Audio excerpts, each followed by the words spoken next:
Hi. This was going to be the first video of my welding experiment. But like all things in life, things get in the way or a better idea starts up. And that's what's happened today, really, or happened yesterday, because I was going to do this yesterday. It's quite cold in here, as you can probably tell. There's a couple of old sayings that come to mind, but I've forgotten what they were. So, I'm going to start off looking how to do my arc welding or MIG welding, but then got sidetracked into having a look at a mower I bought. Didn't spend a lot of money on it, to be honest with you. Chap said it's for spares. The self-drive doesn't work. And it's a bit noisy. Well, for whatever reason, I thought I'd have a go. So, this is just going to show you a picture of what actually happened and how it all went. I'll see you in a minute.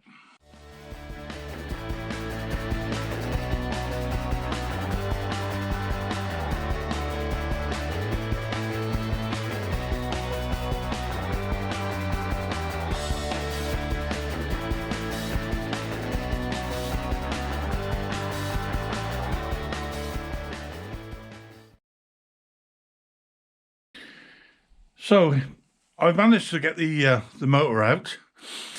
That came out quite easy actually, with no real problems. And then got the rear axle out because obviously I wanted to find out why the self-drive wasn't working. So this is the deck upside down, as you can see, all stripped out now. You can just about see there the cable sticking out. There's a bit of wear on it, but it didn't seem to be doing what I thought it was going to do. So, there we go. That's upside down.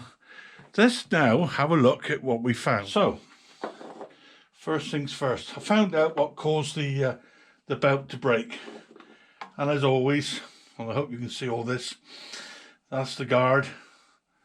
Full of compacted grass, completely broken, absolutely smashed.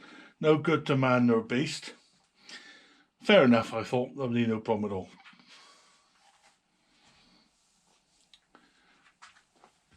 Then I thought I'd just go back and just double check the blade. The blade looked quite good actually, to be fair. But I took the boss off. Now at this point you can see there was obviously problems. Smashed boss and a huge amount of wear on the outside, around the edges there. And that was caused by a piece of steel that somebody somewhere had put between the deck and the underside. And I don't know what it's for. It could have been picked up, I guess, but it's a bit strange. Most peculiar, says I. So, we then went on to doing the axle. And here's the axle. Here's the drive. And at that point I could see that it was moving, it worked. Forget that bit of what I'll show you in a minute. The reason this wasn't working, obviously, is completely rusted up, sharp edges, which I can testify by the cut on my hand. Therefore I had to then try and get this removed, and that's how I cut myself. And then still in the process at the moment of trying to heat the nut up and get it off.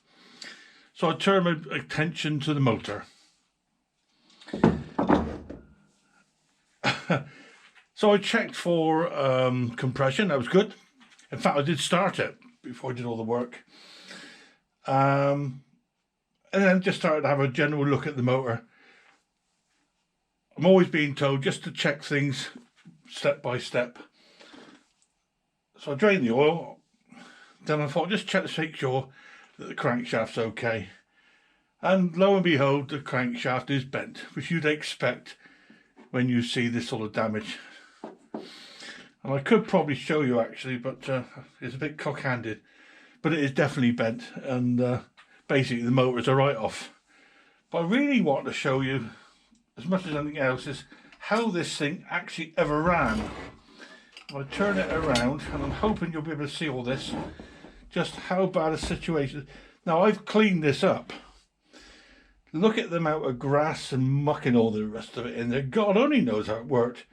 But more importantly, here, would you believe, somewhere are the springs of some description connected to the throttle linkage with a cable tie in it, holding it together. God knows why, but there it was. To the extent that the governor doesn't even move. And there, oh, that just come off. And that was put on there to jam the governor open, so it wouldn't actually self-regulate.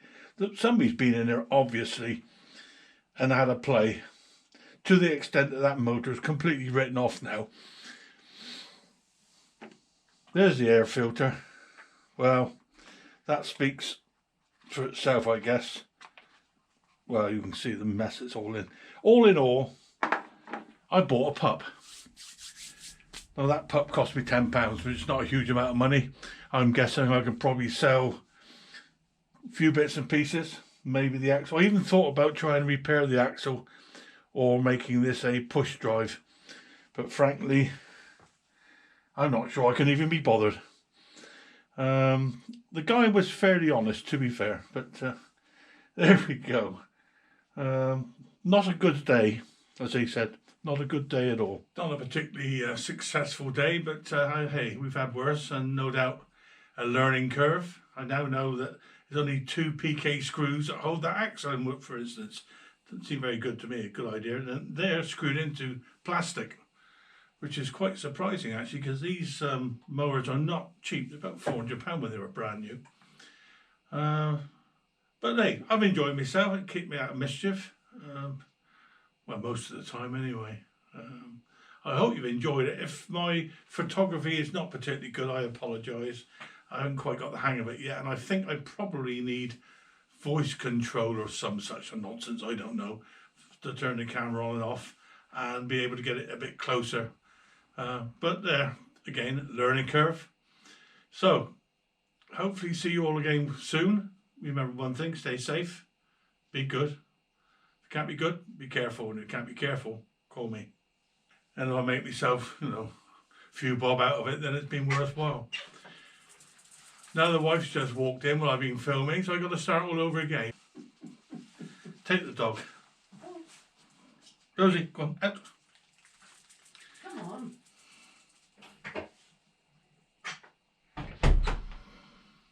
That's an outtake for you, Mick.